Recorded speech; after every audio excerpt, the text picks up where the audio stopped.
देखिए, सुश्री खुशबू राय जी के आने से इंडियन इनकलाब पार्टी एक तेज तर्रार नौजवान फेस मिला, एक ऐसा फेस जो चमचमाती कैमरा को छोड़कर आई है। कभी उस साइड हुआ करती थी, अभी साइड हुई है। मुझे बहुत खुशी है कि आज खुशबू का एक अपना चैम्बर हुआ है और यहाँ से इंडियन इनकलाब पार्टी की देश दुनिया के राजकीय राजनीति के खुशबू अपनी बात रखेगी।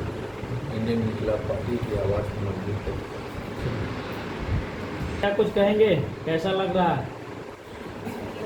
सिंपल सी बात है, अभी इतना अच्छा पोस्ट मिला है और इतनी अच्छी जगह मुझे तो अच्छा ही लगेगा।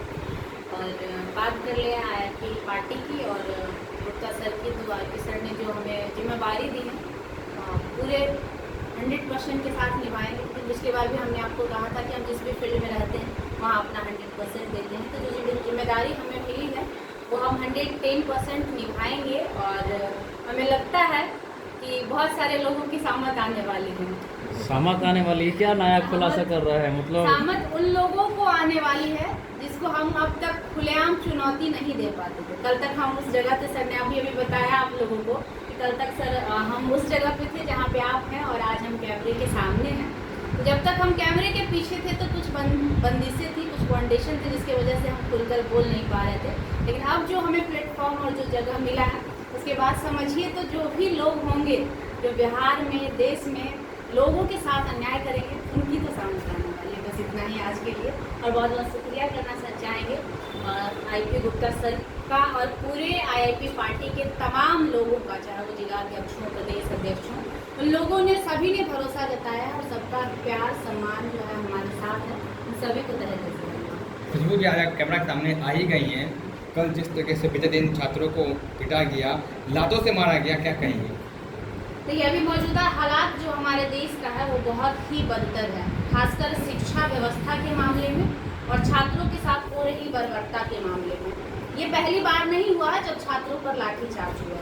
इससे पहले भी आपको याद होगा बीपीएससी का जब एग्जाम हुआ था, क्वेश्चन पेपर लीक हुए थे, बीपीएससी एग्जाम पर आरोप लगे थे, यहाँ तक कि री एग्जाम भी लिया गया था एक सेंटर का जो कि पटना का सबसे बड़ा सेंटर था। तो उस समय भी छात्रों की स्थिति कुछ ऐसी ही थी जब छात्र दोबारा से धरने पर बैठे थे और उन्होंने मतलब आंदोलन किया था। लेकिन लगातार 3 महीने आंदोलन करने के बाद भी उनकी बातें नहीं सुनी गई थी और सभी छात्रों का री एग्जाम नहीं हुआ था।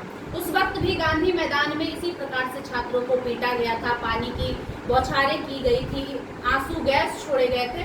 तो ये आदतन हो गया है। मौजूदा सरकार जो है ना वो लोगों के अधिकार को छीनने का आदतन हो गए हैं। हम जिस पार्टी से हैं, हमारी जो पार्टी आज आईआईपी पार्टी बनी है उसके पीछे भी एक कारण है कि उनके भी कुछ छीने गए हैं। जैसा कि सर ने बताया भी होगा आप लोगों को पहले कि पान समाज, ताकि ततमा समाज जो आज पूरे बिहार में तकरीबन 80 लाख से लेकर 1 करोड़ की आबादी में है, जिनको नीतीश कुमार जी ने खुद ही 2015 में आरक्षण दिया था, उनका आरक्षण 2024 में सुप्रीम कोर्ट के द्वारा कैसे छीना गया, जिसकी मांग को लेकर आज ये आईआईपी पार्टी स्थापित हुई है। तो हम सीधे तौर पर ये कह सकते हैं कि मौजूदा सरकार जो है वो छीनने का आदतन हो गया है। चाहे वो किसी समाज का आरक्षण हो, चाहे वो गरीब मजदूर का हक हो, चाहे वो छात्रों का अधिकार हो। तो छात्रों के साथ भी आज वही हो रहा है कि उनके अधिकार है। समझने वाली बात है कि एसटीईटी का एग्जाम हो चुका है, रिजल्ट आ चुके हैं, उसकी बहाली नहीं हो रही है और टीआरई 4 का अनाउंसमेंट कर दिया गया। उनकी मांगे जायज है, वो कह रहे हैं कि पहले आप हमारी बहाली करो, उसके बाद आप टीआरई 4 करो, उसमें वो कहीं से गलत नहीं है। तो मौजूदा सरकार आदतन है, उन्हें फर्क नहीं पड़ा। लेकिन चुनाव बहुत नज़दीक है, अगर इस प्रकार से उनके रवैये रहे तो जिस तरह से पान समाज के साथ उन्होंने गलत किया, तो पान समाज आज अपने आन बान की लड़ाई लड़ रहा है। आईपी गुप्ता सर के नेतृत्व में आज एक पार्टी तक तैयार हो गया है। तो जिस तरह से वो लोग आज अपनी लड़ाई लड़ रहे हैं, कल को छात्र भी अपनी लड़ाई लड़ेगा और अगर उनके अधिकार के साथ हनन हुआ तो मौजूदा सरकार को आने वाले चुनाव में सभी लोग सबक